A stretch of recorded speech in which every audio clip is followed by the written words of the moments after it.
আসসালামু আলাইকুম ভিউয়ার্স। আজ আমি রেশমা কিচেনে আপনাদের স্বাগত জানাই।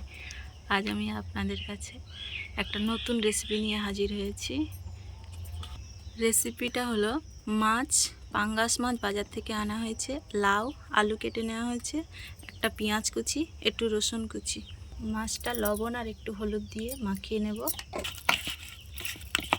কড়াই তাওয়া বসিয়ে দিয়েছি, তাওয়াটা হালকা গরম হয়ে গেলে মাছ ভেজে নেব। তাওয়া গরম হয়ে গেছে, এবারে তেল দিয়ে দেব। এবারে একটা একটা করে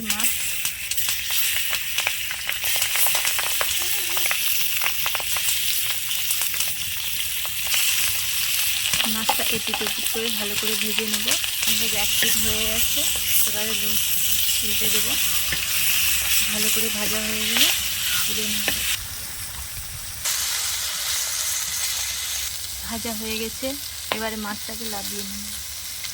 এবারে তরকারির জন্য কড়া বসিয়ে দিয়েছি, কড়া গরম হয়ে গেছে, তেল দিয়ে দেবো। তেল গরম হয়ে গেছে, কেটে রাখা পেঁয়াজ দিয়ে দিয়েছি, একটু রসুন বাটা, ভালো করে নেড়ে নেব। এবারে কেটে রাখা আলু আর লাউ একসাথে দিয়ে দেবো, একটু ভালো করে কষিয়ে নেব। এবারে একটু হলুদ, 1 চামচ লঙ্কার গুঁড়ো, স্বাদ মতো লবণ দিয়ে দেবো। একটু হালকা পানি দিয়ে ভালো করে কষিয়ে নেব।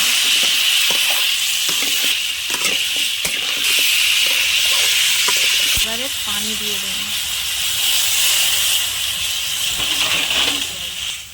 পরিমাণ মতো পানি দিয়ে দিয়েছি।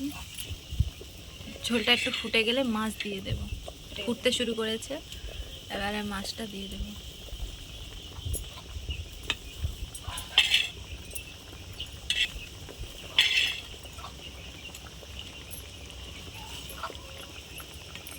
কিছুক্ষণ ঢেকে রেখে দেবো।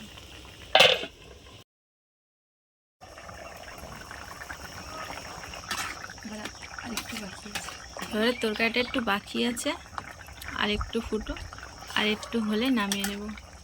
অনেকটা ঝোল আছে, আর একটু ঝোলটা মেরে দেব, তারপরে নামিয়ে নেব।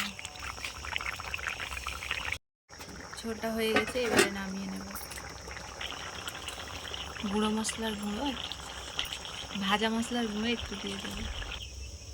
তরকারি হয়ে গেছে। রেসিপিটা যদি ভালো লাগে আপনারা লাইক সাবস্ক্রাইব করে দেবেন, কমেন্ট করে জানাবেন কেমন লাগছে।